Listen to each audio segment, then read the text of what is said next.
Bonjour, bienvenue à tous. Merci d'être venus si nombreux cet après-midi pour suivre la conférence Maman handicapée, Super Maman, le destin d'une vie. Je m'appelle Anne-Sophie Carrier, je suis responsable d'une des 6 agences à domicile sur le Nord-Pas-de-Calais. Nous intervenons au quotidien auprès de personnes âgées, de personnes en situation de handicap, bref, auprès de publics fragiles.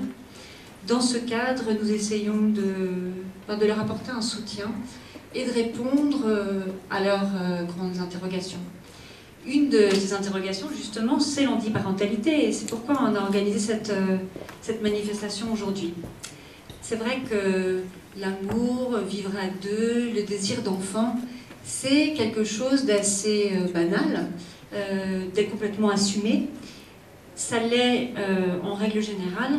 Maintenant, si vous êtes atteint d'un handicap, ça devient un parcours du combattant. Le regard des autres fait beaucoup. Certains vont penser, vont simplement être étonnés. D'autres vont vous accuser d'imposer ça à un enfant et trouvent ça foncièrement égoïste.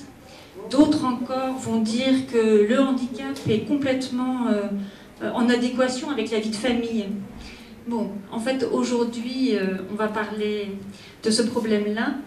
C'est vrai que la plupart des problèmes peuvent être réglés simplement quand on a la connaissance de l'autre.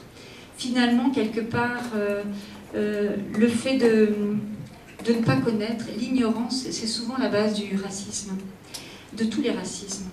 Et aujourd'hui, nous avons réuni, vous avez devant vous, des personnalités exceptionnelles, des gens qui, par leur force de caractère, par leur joie de vivre, par leur force, ont décidé de faire fi de tous les préjugés et de prendre en main leur destin. Je vais donner la parole à Dorine qui va animer la table ronde. Le but de cette table ronde, c'est que les personnes qui sont en face de vous puissent vous présenter leur histoire, puissent vous faire part de leur coup de gueule parfois, mais aussi vous donner des conseils si vous êtes confronté à ce sujet. Donc Dorine, je ne sais pas si tout le monde la connaît, Dorine est une maman handicapée. C'est la première aviatrice handicapée à avoir participé au Tour de France des pilotes. Donc, vous voyez, une référence quand même. Bravo, je vous demande de l'applaudir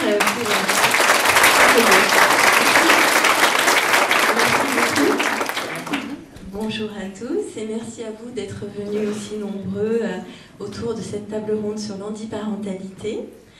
Les femmes et les hommes que nous accueillons aujourd'hui vont vous raconter leur parcours pour réaliser ce rêve plus fort que la vie, donner naissance à un enfant tout en vivant une situation personnelle de handicap. L'objet de cette table ronde sera donc de faire un tour d'horizon à la fois des difficultés rencontrées par nos invités, du regard que la société pose sur cette situation, mais aussi des évolutions qu'il serait souhaitable d'apporter pour mieux vivre l'handiparentalité. Avant de commencer, je voudrais remercier À Domicile, qui nous permet à tous d'être réunis pour la 2e fois autour de ce thème et de révéler la richesse des parcours. Merci pour tout le travail que vous faites, Sonia, qui est dans la salle, au sein de À Domicile pour sensibiliser le public sur un sujet dont les médias parlent peu. Et je vous avoue que c'est un sujet qui me touche et qui me tient à cœur puisque je suis moi-même maman d'une petite fille de 7 ans. Alors je vous disais tout à l'heure, nous avons autour de cette table ronde, nous avons réuni des personnalités très différentes. Je vais commencer les présentations par vous, Valérie Desvestel, bonjour. Vous êtes directrice du service parentalité des Papillons Blancs de Roubaix-Tourcoing, une association rare en France qui accompagne les personnes déficientes intellectuelles dans leur désir de faire valoir le droit pour tous d'être parents. À vos côtés, Mélanie Facon. Bonjour Mélanie. Vous êtes psychologue et vous avez été membre du service d'aide et d'accompagnement à la parentalité au sein de l'association des Papillons Blancs. Vous aussi, vous allez nous donner un éclairage sur cette aide qui, vous allez nous le montrer, permet aux mamans de développer des compétences tout à fait inattendues et étonnantes. Je vous présente aussi Marilyn Lorne, bonjour. Vous êtes maman de 3 enfants. Vous, c'est un accident qui a bouleversé votre vie à l'âge de 20 mois, à la suite d'un accident qui vous avez été amputé du bras droit, et vous apportez aujourd'hui vos conseils et votre soutien aux personnes handicapées d'un membre supérieur. À vos côtés, Khadija Idamar, bonjour. Alors, vous êtes maman de 2 enfants âgés de 7 et 9 ans, et vous intervenez au service d'accompagnement à la parentalité des personnes handicapées pour apporter vos conseils et votre expérience auprès des futures mamans. Et nous avons avec nous un papa, Laurent, bonjour. Vous êtes papa d'un petit garçon de 10 ans. Vous avez été heurté par une voiture en 1993 à l'âge de 23 ans, puis amputé de la moitié inférieure de la jambe gauche. Vous êtes devenu par la suite cycliste de haut niveau, puisque vous avez été 8 fois champion du monde.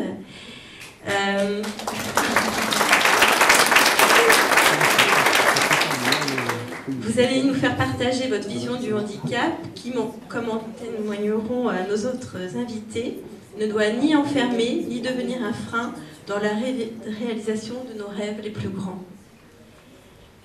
Alors tout d'abord, on va commencer par ce qui, je crois, est une chose très importante et le début d'un bouleversement dans une vie, surtout quand on vit une situation de handicap, à savoir le désir d'enfant. Et je me tourne vers vous, Mélanie Facon, vous qui êtes psychologue clinicienne spécialisée dans l'accompagnement des personnes déficientes intellectuelles. Est-ce un désir que vous rencontrez souvent et comment s'exprime-t-il de la part des personnes que vous accompagnez? Alors, ça fonctionne. Donc tout d'abord, je commencerai par dire que le droit d'être parent, c'est un droit pour tous, y compris pour les personnes en situation de handicap. Et effectivement, depuis quelques années, on a davantage d'émergence du désir de parentalité chez les personnes déficientes intellectuelles, qui ont en plus davantage de facilité pour l'exprimer. On a différents facteurs qui vont favoriser l'émergence de cette parentalité, donc les facteurs politiques. On a aussi les conditions de vie des personnes déficientes intellectuelles, mais aussi en termes d'accompagnement, on favorise l'épanouissement, la socialisation, mais aussi l'autonomie des personnes, ce qui va de fait engendrer davantage de désir de parentalité. Valérie, pouvez-vous nous dire comment se fait l'accompagnement que vous proposez? Alors nous, notre service accompagne 36 familles, dont l'un des 2 parents a une déficience intellectuelle, enfin au moins l'un des 2 parents. Donc ce qu'on met vraiment en avant, c'est la parentalité avant tout. Ce que je vous disais, c'est que ce n'est pas le handicap qui prime, c'est la parentalité. Donc on verra après comment fonctionne le service. Mais on n'entre pas par l'angle de la déficience intellectuelle. On les considère comme des parents lambda et on essaye qu'ils puissent accéder à tous les services de droit commun. Et c'est là que l'accompagnement est particulièrement important. Et vous disiez que les mamans aujourd'hui s'autorisent plus, les futures mamans s'autorisent plus à avoir accès justement à ce droit-là, plus qu'auparavant, parce que les mentalités ont changé? Oui, alors je crois que d'une part les mentalités ont changé et d'autre part je crois qu'on a beaucoup travaillé sur l'autonomie des personnes handicapées au sens large, sur l'accessibilité à la fois des locaux mais aussi des services. Et je crois qu'aujourd'hui les mamans se sentent plus en confiance pour effectivement aller jusqu'au bout de ce désir de parentalité. Marilyn, je me tourne vers vous, qui accompagnez des mamans dans leur désir de grossesse, pour vous demander où commence le handicap selon vous. Alors moi je pense que le handicap, il commence quand, malheureusement quand on est handicapé certes, mais aussi le handicap commence aussi par rapport au regard des autres. Donc on se sent handicapé par notre propre handicap, oui, mais on se sent aussi handicapé quand les autres nous regardent d'une certaine façon ou ne comprennent pas forcément ce qu'on veut faire passer comme message, qui n'est pas forcément celui que les autres ressentent. Alors, je m'explique, c'est-à-dire que moi, je suis moi-même handicapée du bras droit. Bon, c'est une chose qui ne se voit pratiquement pas, mais d'autres sont handicapés plus, et je pense que le fait du regard des autres, c'est un handicap encore plus lourd que le vrai handicap qu'on a. Enfin, moi, je le ressens comme ça. Est-ce qu'il y a, selon vous, un chemin à parcourir avant de se lancer, justement, quand on n'a pas forcément les personnes autour de soi pour nous conseiller, nous accompagner? Alors, je pense qu'il faut, c'est le fait d'être, enfin, de devenir parent, je pense que c'est une chose qu'il faut réfléchir à deux, voire à plusieurs. Bon, tout comme, même si on est en situation de handicap ou non, je pense que le fait d'avoir un enfant, ça se réfléchit. On ne choisit pas d'avoir un enfant pour le plaisir, enfin pour le plaisir de l'avoir comme ça. Bon, moi, forcément, malgré mon handicap, il est vrai que je ne me suis pas vraiment posé la question de me dire, bon, je vais devenir maman, mais j'ai un handicap. Je le suis devenue parce que j'ai envie de le devenir. Je ne me suis pas, avec mon mari, on ne s'est pas posé la question. On s'est mariés, enfin on s'est rencontrés, on s'est mariés, et on a eu le désir d'avoir des enfants. Les enfants sont venus, voilà, comme ça. Khadija, vous êtes une maman épanouie. Avez-vous toujours souhaité avoir des enfants ou face aux difficultés que vous vivez au quotidien, vous avez pu en douter? Non, j'ai jamais douté de l'envie, du désir que nous avions de vouloir un bébé. Ça a été une décision, comme dans beaucoup de familles, d'abord une décision de couple. Nous, on s'est toujours dit qu'on allait faire... qu'on allait peut-être grandir en même temps que nos enfants, que les difficultés, on les prendrait petit à petit. L'essentiel pour nous, c'était que nous connaissons d'ailleurs toujours notre handicap. On vit avec, on connaît nos possibilités, on connaît aussi nos limites. Et donc, voilà, une fois qu'on a fait ce constat-là, on peut avancer main dans la main et fonder notre famille. La seule inquiétude que nous avions, c'était de savoir si nous allions transmettre ou pas notre handicap, puisque donc moi je suis non-voyante, mais le père de mes enfants est malvoyant. Donc avant de fonder notre famille, nous sommes allés effectivement consulter une généticienne qui nous a rassurés, nous a dit que nos maladies ne seraient pas transmises. À partir de là, on a fondé notre famille le plus simplement du monde en fait. Laurent, votre handicap est survenu à la suite d'un accident. Est-ce que cela aurait pu bouleverser votre désir de devenir papa?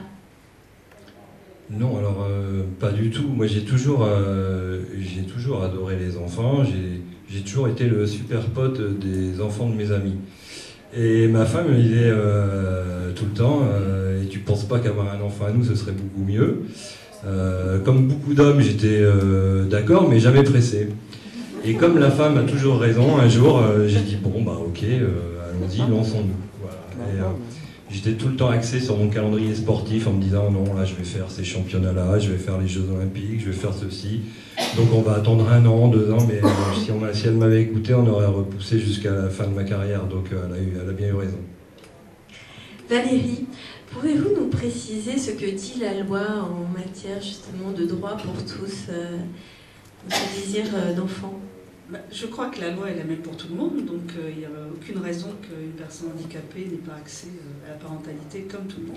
Et qu'est-ce que la loi de 2005 a changé justement? Donc on a été plutôt aidé avec la loi de 2005 qui est la loi sur l'égalité du droit et des chances, et donc notamment sur l'accessibilité, où effectivement il y a eu un gros effort quand même qui a été fait pour que tout le monde ait accès à tous les services de droit commun et qu'il n'y ait plus de barrières. Bon, alors après, ça c'est l'intention de la loi.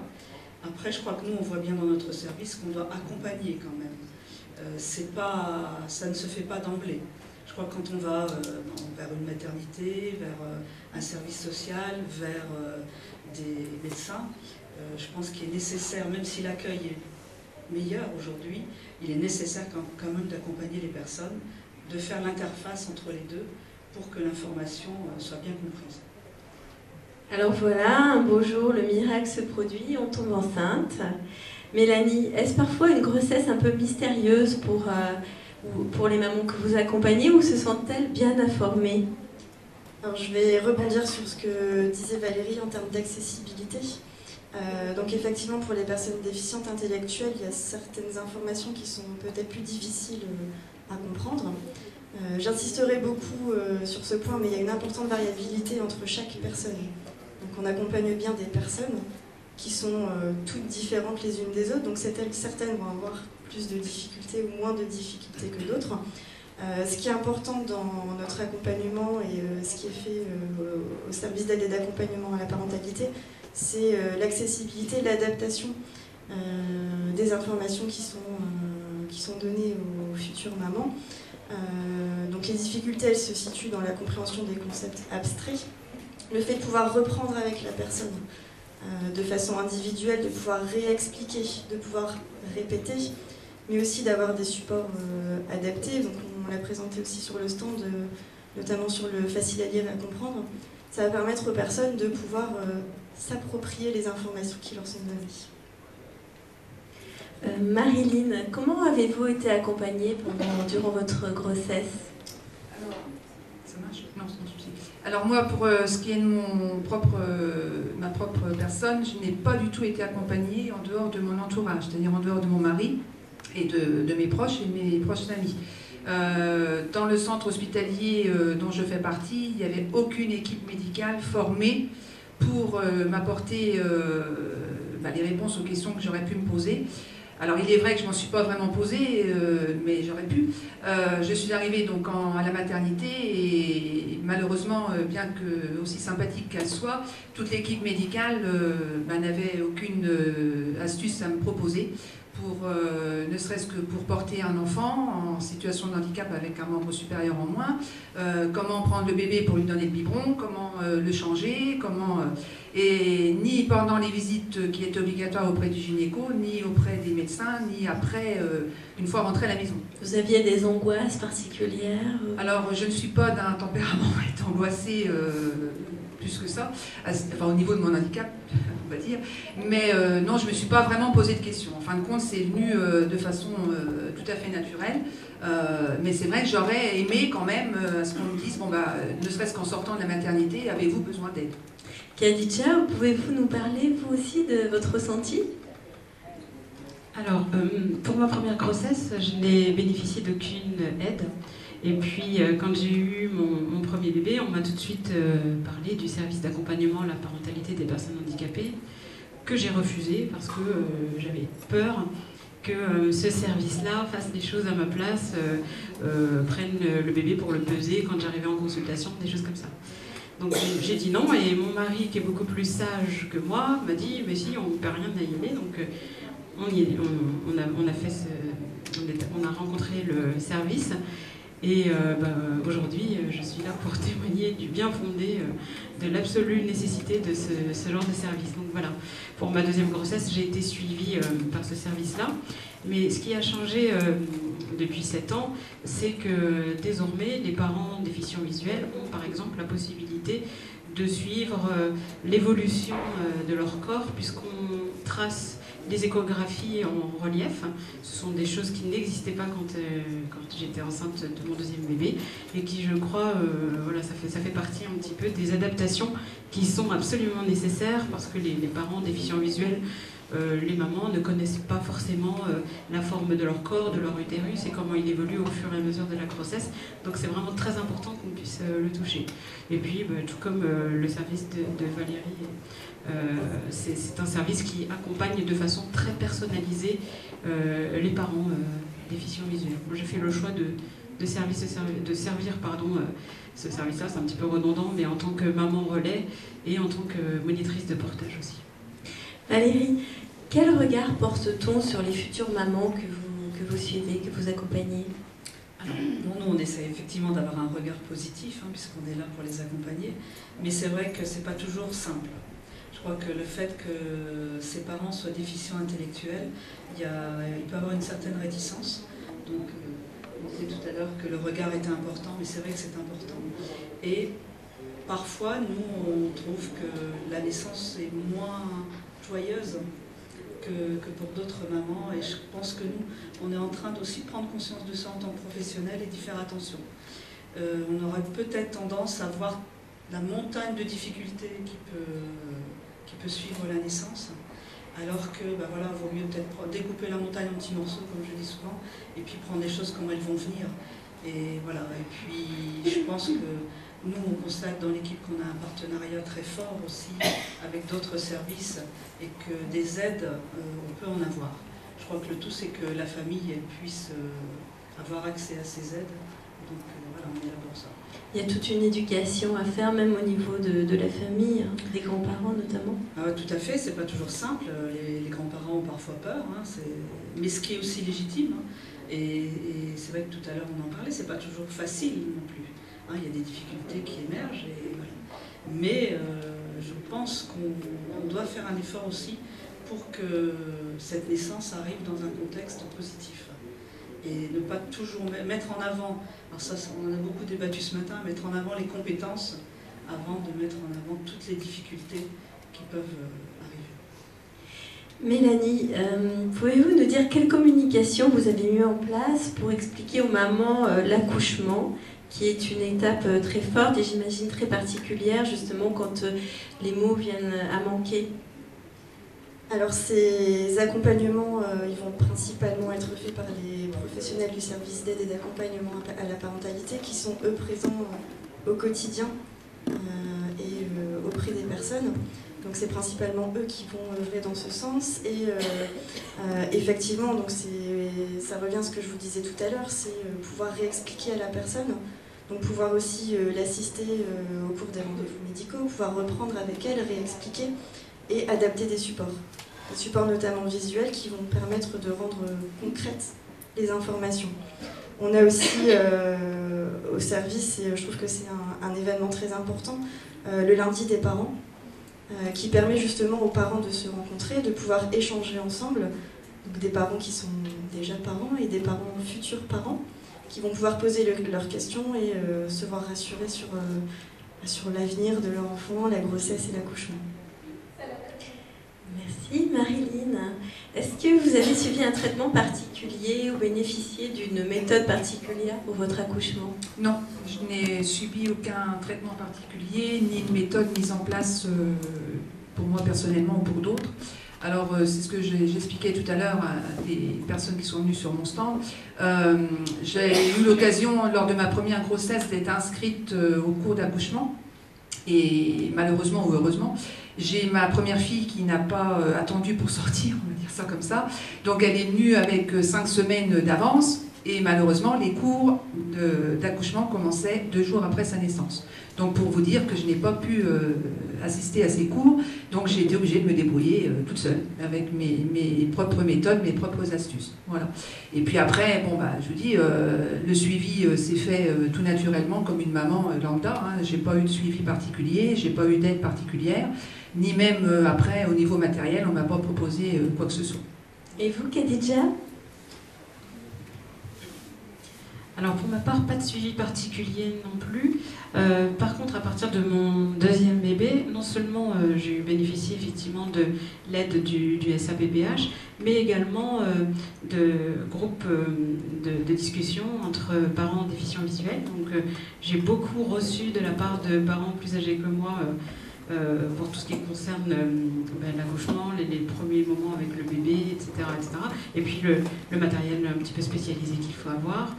Et à mon tour, un petit peu, quand mes enfants ont été un petit peu plus grands, j'ai à mon tour partagé, contribué à cet échange, à ce partage qui est indispensable entre parents. Ouais. Voilà. Et vous disiez que justement vous aviez fait tout un apprentissage avec des poupons pour apprendre à... Oui, en effet c'est vrai qu'au SAPBH on a ce qu'on appelle des bébés lestés. S'il y a des monitrices de portage, elles savent de quoi je parle. Ce sont des poupons qui ont grosso modo la taille et le poids d'un bébé né à terme. Et on utilise ces poupons-là pour apprendre à changer le bébé, savoir comment on soulève les petits pieds, etc. Comment le porter dans ses bras en position d'allaitement ou en position de donner un biberon. Comment est-ce qu'ensuite on peut le mettre dans une écharpe, dans un sling, dans ce qu'on veut pour pouvoir porter son bébé de façon à ce que ce soit agréable et pour le bébé et pour le porteur, parce que sinon le portage... c'est pas bon quoi. Donc oui, voilà, des petites astuces comme ça. On nous apprend à utiliser plutôt des médicaments sous forme liquide ou suppositoire plutôt que des gouttes à compter. C'est pas possible pour nous. Voilà, donc des petites astuces qu'on se partage, qu'on apprend par l'équipe spécialisée et par l'échange entre parents. Donc on va parler de l'arrivée du bébé. Laurent, je tourne vers vous, le papa. Est-ce que d'avoir transmis la vie vous a permis de vous épanouir pleinement? Oui, alors avant tout, je peux pas trop vous parler j'ai pas trop de souvenirs de ma grossesse. Et donc par contre, j'en ai un peu plus je me souviens pendant la grossesse de ma femme, donc pendant la période, le début de la période de grossesse, il se passait pas grand chose, tout allait bien, et sur la fin, c'était un peu plus compliqué que prévu, et en plus j'étais dans une période où j'étais beaucoup absent. Et donc j'étais juste rentré une semaine avant l'accouchement, et quand il est arrivé, il est clair que ça m'a fait un petit choc. Alors on est super heureux, mais en même temps on s'interroge, on est un peu perdu. J'étais peut-être moins doué comme papa que certains, mais j'étais un peu perdu au début, et ma femme un peu pareil. En fait, ça a été, après on a appris comme plein de parents, on a appris sur le terrain.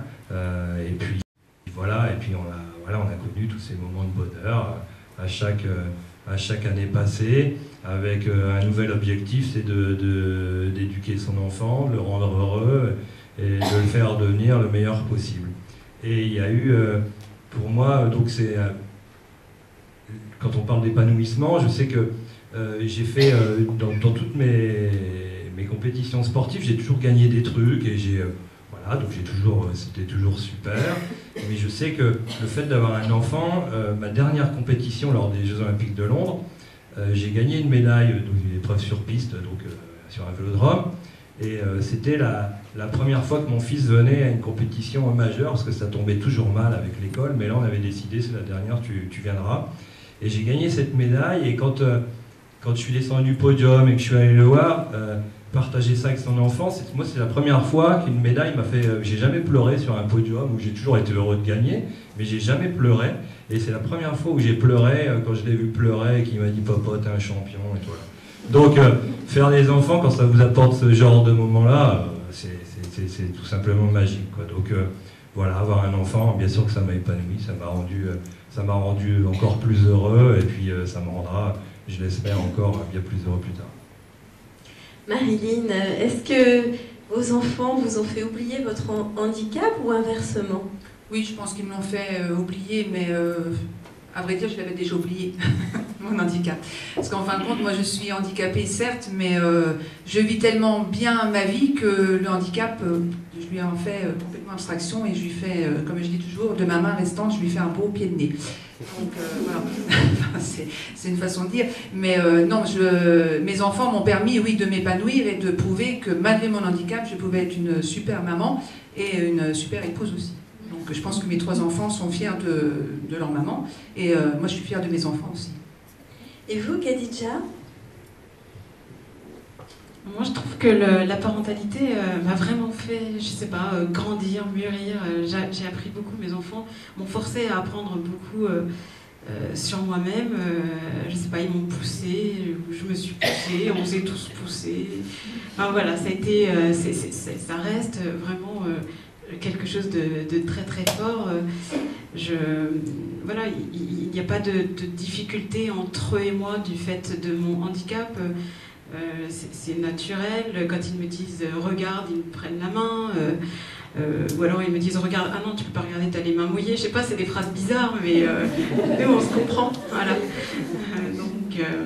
Donc voilà, non, je trouve que la parentalité c'est juste énorme, quoi. Et est-ce que vous avez dû avoir recours à un matériel médical particulier? Alors j'ai chez moi tout est vocalisé, c'est-à-dire que le thermomètre pour prendre la température corporelle est vocalisé, la balance parlante que j'ai utilisée pour préparer les biberons est vocalisée. Oui, voilà, donc il a fallu faire quelques adaptations. J'ai pas vraiment adapté ma maison, si ce n'est mettre des cache-prises, parce que c'était le seul endroit que je pensais... j'avais peur de ne pas entendre mes enfants trifouiller dans les prises, et c'est tout. Mais sinon, pour le reste, j'ai pas adapté grand-chose de plus. C'est-à-dire que la balance parlante et le thermomètre parlant, je les avais déjà avant d'avoir mes enfants, quoi. Voilà. Après, j'ai suivi les recommandations des autres parents, comme je le disais tout à l'heure, donc la vitamine D en liquide, le Doliprane en suppositoire, etc., etc. Valérie, comment ça se passe généralement avec la famille? Partage-t-elle le bonheur du couple? Est-elle très présente? C'est très variable. Mélanie disait que c'était très individualisé, mais oui, c'est comme ça. Et je crois que c'est comme dans la vie de tout le monde. Il y a des familles qui sont très présentes, il y a des couples qu'on accompagne qui sont très isolés. Après, l'entourage, ce n'est pas que la famille, il y a des amis. On parlait aussi tout à l'heure du lundi des parents. Nous, on a constaté que ce lundi des parents créait du lien aussi, que certaines familles aussi se téléphonaient, se voyaient, après organiser des loisirs ensemble. Et donc voilà, la création du lien social, elle peut se faire à différents niveaux. Et ça, nous, on y est très vigilants. Alors quand on peut s'appuyer sur la famille, bien évidemment, c'est un plus. Vous disiez que parfois, il y avait un petit peu la mainmise des grands-parents sur les enfants. Là, on touche à une difficulté liée directement à la déficience intellectuelle. C'est que parfois, les grands-parents, je le disais tout à l'heure, ont peur, pensent que leurs enfants ne vont pas être capables, et parfois s'imposent un peu trop. Donc notre rôle, voilà, là, il est de bien donner aux parents le rôle, et que les grands-parents gardent le leur, quoi. Et d'essayer de mettre un petit peu de distance, une distance juste. Mélanie, pensez-vous qu'il y aurait un manque pour ces femmes si elles n'étaient pas devenues mamans? Alors, on a beaucoup parlé du désir de grossesse et de l'épanouissement que l'arrivée du bébé pouvait provoquer chez les parents. Je pense qu'effectivement, quand la grossesse est désirée et qu'elle ne peut pas voir le jour, un manque se produit chez les parents. On en discutait longuement aussi ce matin. On parlait de procréation médicalement assistée qui pouvait être abordée par les parents. Et je pense que ça manifeste vraiment de fait le désir et le manque que peut provoquer cette absence de grossesse. Vous disiez que c'était un vrai désir et qu'il y avait très peu d'accidents finalement, que c'était quand même quelque chose d'attendu, de préparé. Effectivement, pour la majorité des personnes déficientes intellectuelles, la maternité, c'est quelque chose, la parentalité, c'est quelque chose qui va de soi. Comme tout un chacun, on construit des projets et la parentalité en fait partie. Vous disiez même que ces mamans développaient des facultés. Alors, Valérie le disait, hein, effectivement, les craintes, c'est que ces parents aient des difficultés qui sont déjà existantes. Le fait d'être parent, ça se construit. Et ça va se construire aussi chez les personnes déficientes intellectuelles. Et c'est là aussi tout l'intérêt de pouvoir accompagner ces personnes de façon la plus précoce possible, afin déjà de les accompagner pour qu'elles puissent comprendre toutes les informations, tout ce qui arrive aussi au cours de la grossesse, mais qu'on puisse aussi les accompagner dans l'arrivée du bébé, dans les soins apportés au bébé. Et à ce propos, quel regard porte l'enfant sur ses parents et quel impact cela a-t-il sur son développement? Alors c'est une question très complexe. Donc d'abord, ce qu'il faut repréciser, on en a parlé un petit peu, c'est que tous les enfants de parents déficients intellectuels ne naissent pas déficients intellectuels. Donc voilà, le fait de pouvoir être présent, ça nous permet aussi d'assurer le développement optimal de l'enfant. Après, effectivement, le regard de l'enfant, alors voilà, il y a une grande variabilité. Il y a des enfants qui vont porter un regard classique, entre guillemets, sur leurs parents. Là où ça peut devenir compliqué, c'est si l'enfant dépasse ses parents sur le plan des compétences et des capacités. Là, on va avoir une position du parent qui peut être compliquée, qui peut être difficile, puisque l'enfant va plutôt avoir un rôle protecteur, un rôle attentionné envers son parent, ce qui va amener le parent à rencontrer des difficultés à se positionner en tant que parent, à poser des limites, à poser un cadre. On a aussi le cas où l'enfant peut être amené dans un conflit de loyauté, à se dire mais finalement moi en tant qu'enfant est-ce que je peux dépasser mon parent? Jusqu'à quel âge vous accompagnez les enfants? Alors au service parentalité, on accompagne les parents d'enfants de 0 à 6 ans. Et donc voilà, c'est vrai que c'est une question très, très complexe, mais voilà, il y a des situations effectivement où ça peut être difficile. Laurent, je reviens vers vous. Parlez-vous facilement du handicap avec vos enfants? Et quel regard porte-t-il sur le sportif de haut niveau que vous êtes devenu? Alors avec mon fils, forcément, on parle forcément du handicap. Alors il est fan de super-héros. Et pendant beaucoup de mes entraînements, souvent quand ses copains passent à la maison, il est à ses copains, comme je fais du vélo sans prothèse, ma prothèse est à la maison, il dit souvent à ses copains, venez voir la prothèse de mon père. Et c'est un truc tout en carbone avec un petit microprocesseur et tout ça, et t'as vu comment elle est classe, la jambe de mon père. Et donc ils m'ont beaucoup pris pour le cousin d'Iron Man pendant un moment. Donc eux, ils ont un regard totalement différent d'une personne adulte. En même temps, ils sont tout neufs, donc il ne manque qu'à apprendre. Donc on en parle, mais il n'y a rien de dramatique quand on en parle. Tout va bien au contraire. Et puis après, le regard qu'il a avec ses copains sur le sportif de haut niveau, il y en a beaucoup à l'école qui lui disaient « Dis donc, t'as de la chance d'avoir un père comme ça ». Donc alors, il est super fier parce que à la base, on pourrait se dire « Dis donc, on préférait avoir un père normal qu'un père handicapé ». Pour finir, il revenait de l'école super fier parce que ses copains disaient que j'étais plutôt cool et que c'était super, toutes ces médailles gagnées. Enfin, voilà. Donc ça se passe vraiment bien. Les enfants, ils ont un regard vraiment génial sur le handicap et j'y vais souvent dans les écoles primaires pour parler un peu de tout ça et ça devrait presque être une discipline, une matière obligatoire à l'école, quoi, pour dédramatiser un peu le truc et tous ces jeunes gamins à qui je suis allé montrer ma prothèse, où on allait avec des amis pour montrer leur fauteuil roulant, ils repartent de là en disant bon bah ouais, en fait ça a rien d'effrayant, voilà, c'est juste on a tous des différences, chez nous elle est celle-là et puis voilà. Donc voilà, avec les enfants ça se passe vraiment très bien. Oui. Non, je voulais juste ajouter, nous on a fêté les 10 ans de la parentalité là, en février avec le Conseil général. Des familles étaient invitées et l'animateur a aussi demandé à un enfant mais comment tu vois tes parents qui sont handicapés, puisque voilà, c'était clair. Et le gamin qui avait une dizaine d'années, 10-12 ans, il a répondu mais ce sont mes parents. Ben, je crois que voilà, les enfants ils voient leurs parents comme des parents, pas comme des personnes avec un handicap.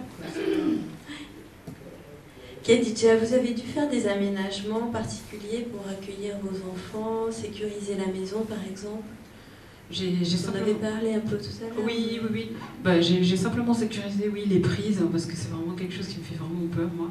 Mais c'est tout. Après, c'est vrai que pour le reste, j'ai pas vraiment sécurisé. Il faut dire que j'ai quand même l'oreille assez...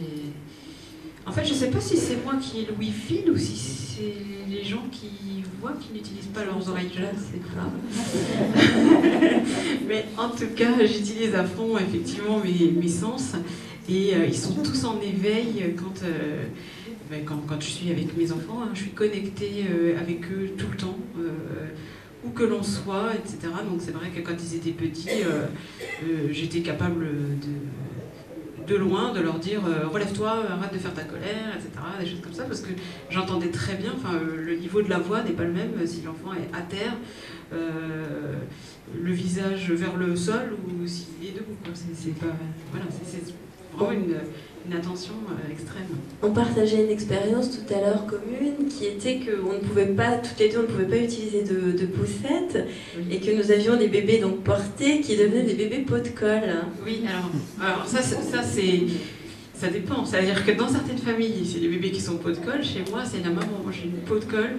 C'est-à-dire que j'ai adoré le portage. J'ai trouvé que c'était une expérience absolument extraordinaire, enrichissante. Elle m'a permis en plus, quand mon grand garçon a marché un petit peu tard, je les portais parfois tous les deux en même temps, enfin bref. Et quand mon plus petit avait 3 ans et demi, à un moment donné où je me suis dit, bon, il faut peut-être que j'arrête le portage, il fallait que je donne, je me suis dit que j'allais donner mon petit Manduka avec lequel je portais mon petit bébé. Et je disais, allez Gaël, viens, on va faire un dernier tour avec le Manduka, mais il ne voulait plus. Il me disait, maman, c'est bon, maintenant je sais marcher. Et je lui disais, bon d'accord, alors juste dans la maison, il m'a accordé, le portage dans la maison, mais c'est vrai que pour nous, personnes handicapées, le portage c'est juste super. D'abord ça ne prend pas de place, on n'est pas encombré quand on doit prendre les transports en commun. Et puis le bébé est contre nous, il est à portée de bisous. Je sais pas, c'est magique, c'est magnifique. Et Marilyn, vous qui menez de front une vie professionnelle et l'éducation de 3 enfants, quel regard portent vos enfants sur vous et est-ce qu'ils en parlent ensemble? Alors ils en parlent ensemble, mais il n'y a pas d'écho, c'est-à-dire qu'ils sont 3 à la maison, hein. Ils en parlent entre eux, mais j'ai simplement une de mes filles qui m'a dit un jour, maman, on n'a pas à être complexé de ton handicap puisque toi-même tu n'es pas complexé par ton handicap. Donc de là, j'ai tout de suite compris qu'ils avaient pris mon handicap tout à fait normalement et qu'ils l'acceptaient, comme moi je l'ai accepté aussi. Voilà. Vous disiez tout à l'heure que vous aviez développé une technique particulière pour les porter. Oui, alors j'ai une technique particulière et c'est toujours l'anecdote que je relate à chaque fois. C'est qu'en fin de compte, vous, en tant que maman lambda, vous portez vos enfants et quand vos enfants sont en bas âge et demandent à être portés, ils vous tendent les bras. Et moi je dis toujours, mes enfants ne m'ont jamais tendu les bras, ils me tendaient toujours leur derrière. De façon à ce que je puisse les porter sous les aisselles. C'est-à-dire que avec mon membre valide, je les portais en dessous. Et je les soulevais comme ça. Donc ça paraissait bizarre, mais ils ont tout de suite compris, hein, de toute façon, que leur maman ne pouvait pas les porter de façon normale. Et dès qu'ils ont compris, hop, ils tournaient leur petit popotin et ça voulait dire, bah, maman, porte-moi. Donc voilà. Mais bon, ça a duré jusqu'à temps que 2 ou 3 ans, quoi. Mais c'était magique parce que quand on allait quelque part, à chaque fois, les gens se posaient des questions, mais ils disaient, mais pourquoi ils montrent toujours leur petit derrière là? Et voilà. Mais bon, pour les 3, ça a été la technique que j'ai adoptée et qui eux-mêmes ont adoptée par la force des choses, mais tout à fait naturellement. Khadija, vous me disiez aussi, vous impliquez dans la vie de l'école. Justement, est-ce que c'est pour changer le regard des autres enfants, des parents sur votre famille? Oui, tout à fait. C'est-à-dire que j'ai fait le choix, quand mon premier enfant est entré à l'école, de prendre une disponibilité pour l'éducation de mes enfants. Donc j'ai suspendu ma carrière professionnelle pour être le plus souvent présente. Moi, je crois que le handicap sera, entre guillemets, banalisé dans la société que si on se montre, tout simplement, si on assume notre état de personne handicapée, si on va avec nos enfants partout, comme tous les autres parents. D'ailleurs, il y a quelquefois des parents qui n'y vont pas. Mais nous, il faut qu'on soit là, il faut qu'on soit présent. En tout cas, c'était ma façon de faire. Donc je me suis impliquée effectivement dans les fédérations de parents d'élèves pour que les enseignants me voient toujours, que j'assiste au conseil d'école et qu'à force de me voir, je sois finalement un parent comme les autres. Voilà, se rendre absolument visible pour au final se fondre dans la masse et devenir invisible. Moi je pense que c'est ce qu'il faut faire. Et puis s'agissant du handicap, j'interviens effectivement assez régulièrement, comme le disait d'ailleurs Laurent pour les écoles, dans les classes de mes enfants, dans les autres classes de la ville, pour expliquer ce qu'est le handicap visuel, pour expliquer qu'on a juste un sens qui ne fonctionne pas mais que les 4 autres fonctionnent, leur faire prendre conscience de ça au travers de jeux qui mettent en place leur sens. Donc j'apporte des petits jeux, je leur fais sentir des odeurs, goûter, toucher, etc. des choses. Et puis tout ça, ça se fait très naturellement et pour au final leur expliquer que sans la vue, on peut malgré tout faire un tas de choses. Et ça, mes enfants, ils adorent quand je viens dans leur école. Les autres enfants aussi, notamment parce que j'ai le droit de rentrer avec mon chien. Et c'est vrai que eux, les autres enfants, ils ont aussi des chiens et puis j'ai obligé de rester à la grille. Donc ils disent souvent à mes enfants, ah, t'as la chance, ton chien il peut rentrer, ta maman elle peut rentrer. Non, et puis en plus, c'est une après-midi de jeu quand je viens. Donc c'est chouette aussi, c'est super. Voilà, merci pour ces beaux témoignages. Nous arrivons à présent au terme de cette table ronde qui, comme nous l'avons vu, réunit autant de situations qu'il y a de handicap. Nous l'avons vu aujourd'hui, choisir d'être parent lorsqu'on est dans une situation de handicap, ce n'est non pas choisir d'oublier ou d'écarter son handicap, c'est au contraire rassembler toute la force que peut donner le handicap pour surmonter la peur ou l'angoisse de devenir parent. C'est aussi un sens nouveau que l'on donne à sa vie. Donc merci pour ces beaux témoignages et on va passer aux questions du public. On a un petit quart d'heure pour échanger tous ensemble si vous avez des questions.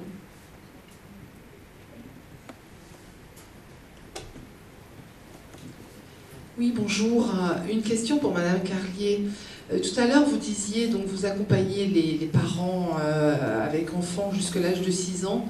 Qu'est-ce qui se passe après 6 ans? Mélanie, c'est ça?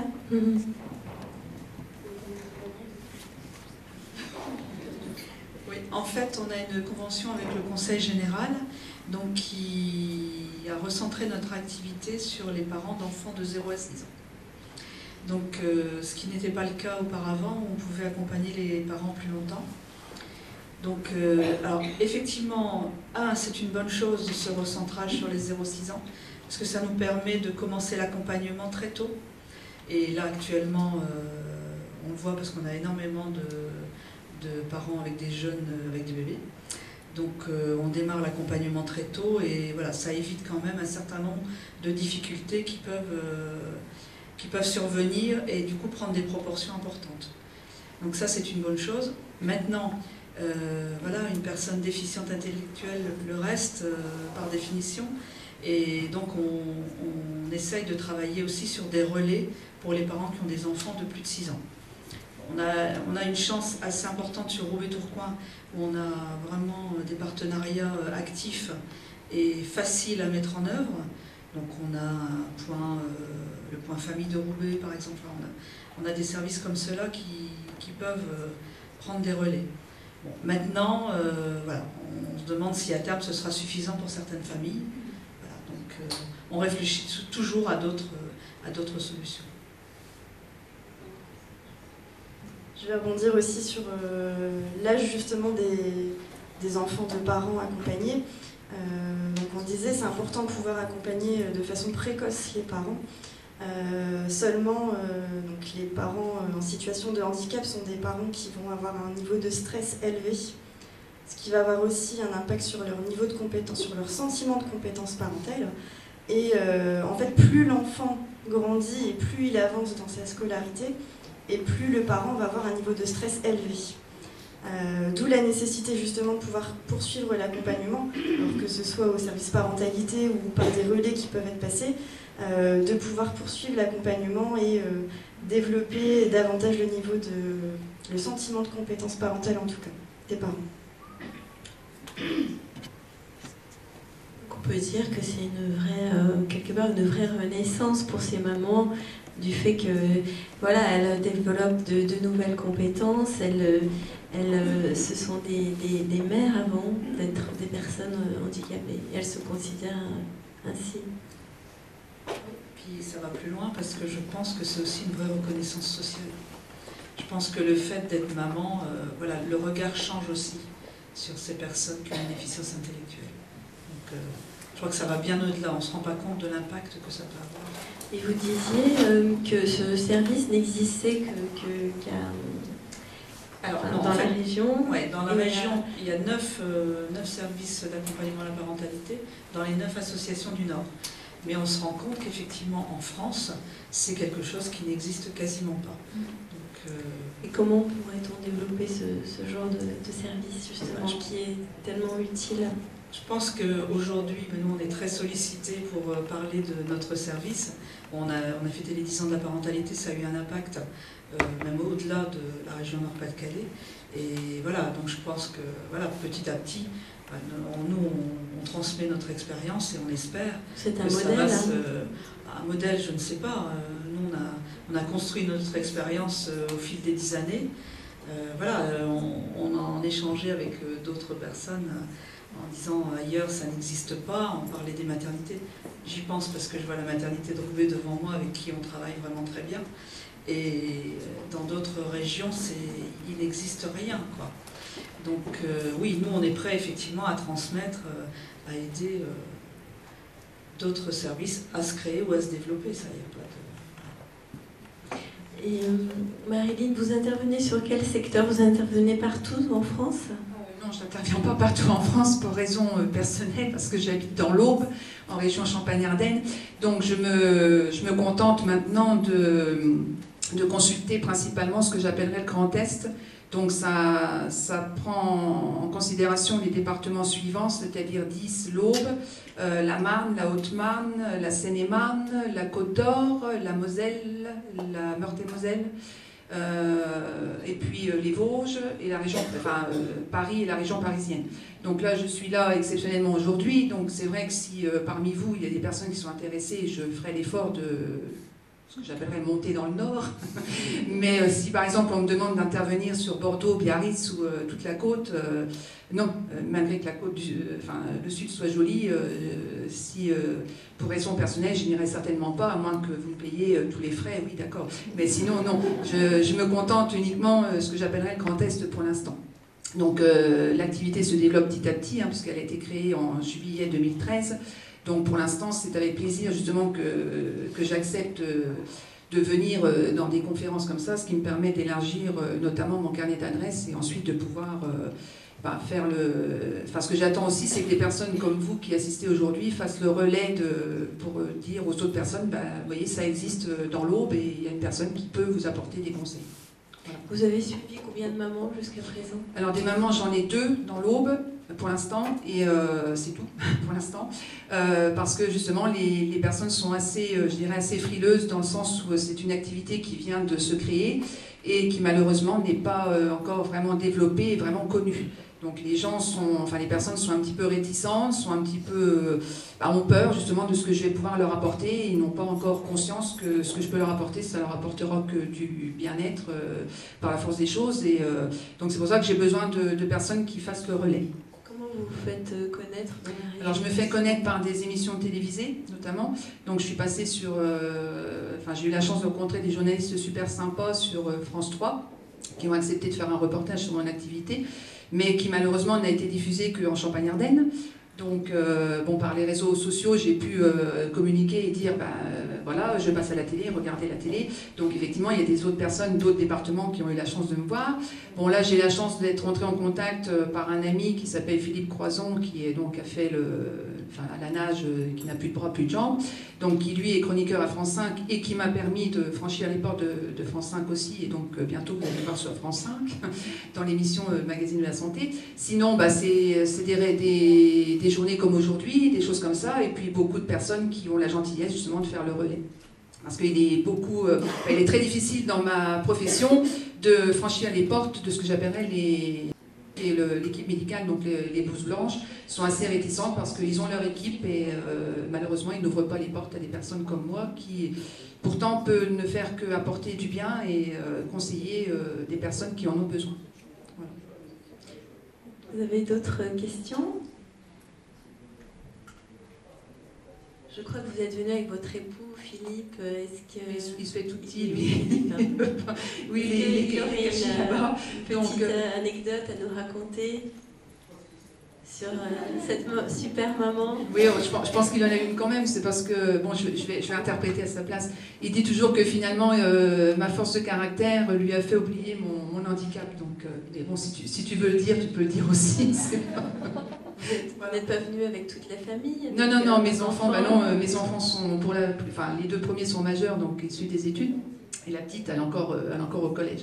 Mais bon, ça me donne l'opportunité, maintenant qu'ils sont grands, justement, de pouvoir me déplacer un peu plus facilement. Alors ne croyez pas que mon mari me suit partout, c'est pas le cas du tout. C'est parce que là, il était en récup, donc il a avec plaisir qu'il m'a accompagné. Sinon, j'ai mon propre véhicule, et pour ceux qui se poseraient des questions, je conduis mon propre véhicule et je suis très indépendante. Voilà.